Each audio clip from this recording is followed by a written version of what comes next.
नमस्कार विद्यार्थी मित्रांनो, स्टडी फ्लो अपडेट्सवर तुमचं पुन्हा एकदा सर्वांचं स्वागत आहे। स्पर्धा परीक्षेची तयारी करणाऱ्या सर्व विद्यार्थ्यांसाठी आज एक अत्यंत महत्त्वाची अपडेट समोर आली आहे।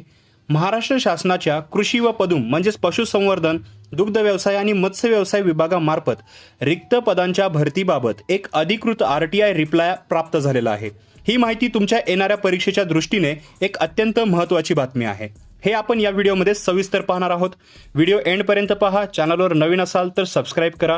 तसेच जे ऑफिशियल PDFs आहेत ते मिळवण्यासाठी WhatsApp आणि Telegram ग्रुप जॉइन करायला विसरू नका। लिंक डिस्क्रिप्शनमध्ये आहे आणि आर्टिकल सुद्धा तुम्ही तिथूनच रीड करू शकता फर्स्ट लिंकला क्लिक करून।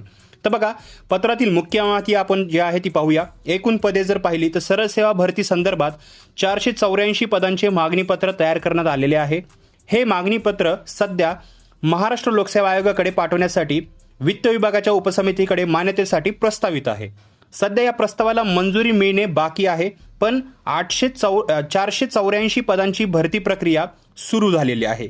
ही आपल्यासाठी एक मोठी बातमी आहे। आता प्रश्न पडला असेल की हे तुमच्यासाठी महत्त्वाचे आहे का? तर बघा, कृषी पदवीधरांसाठी एक संधी असू शकते। जर तुम्ही कृषी किंवा संबंधित क्षेत्रातील पदवीधर असाल तर ही 484 पदे तुमच्यासाठी सुवर्ण संधी ठरणार आहे। वित्त विभागाची मंजुरी मिळताच हे मागणीपत्र MPSC कडे जाईल। याचा अर्थ आगामी काळात याची जाहिरात आपल्याला पाहायला भेटणार आहे। अनेक वेळा जाहिरात आल्यावर आपण अभ्यासाला लागतो, पण अशा अपडेट्समुळे आपल्याला कळून येते की शासनाकडे हालचाली सुरू आहेत। त्यामुळे तुमचा अभ्यास थांबवू नका। आपल्याला जे ही भरती येणार आहे त्याच्याबद्दल आधीच RTI इन्फॉर्मेशनमधून माहिती मिळत असते। आता तुम्हाला काय करायचे आहे तर बघा, कृषी सेवा किंवा तत्सम सरळ सेवा परीक्षांचा जो जुना अभ्यासक्रम आहे त्यानुसार तुम्ही तयारी ठेवा। जाहिरात आल्यावर धावपळ होऊ नये म्हणून तुमची सर्व शैक्षणिक आणि आरक्षण विषयक कागदपत्रे अपडेट ठेवा। अशा अधिकृत पत्रांवर लक्ष ठेवा। जर तुम्हाला या पत्रांबाबत काही शंका असेल किंवा माहिती अपूर्ण वाटत असेल तर पत्रात उल्लेख केल्याप्रमाणे 30 दिवसांच्या आत तुम्ही प्रथम अपिली अधिकाऱ्यांकडे जे आहे अपील करू शकता। तर मित्रांनो, ही होती कृषी विभागातील 484 पदांची माहिती।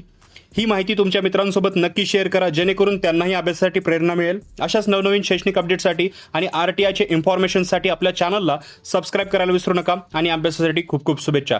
तसेच आर्टिकल जर तुम्हाला मिळवायचे असतील हेच तर WhatsApp आणि Telegram ग्रुपवरती मिळून जाईल।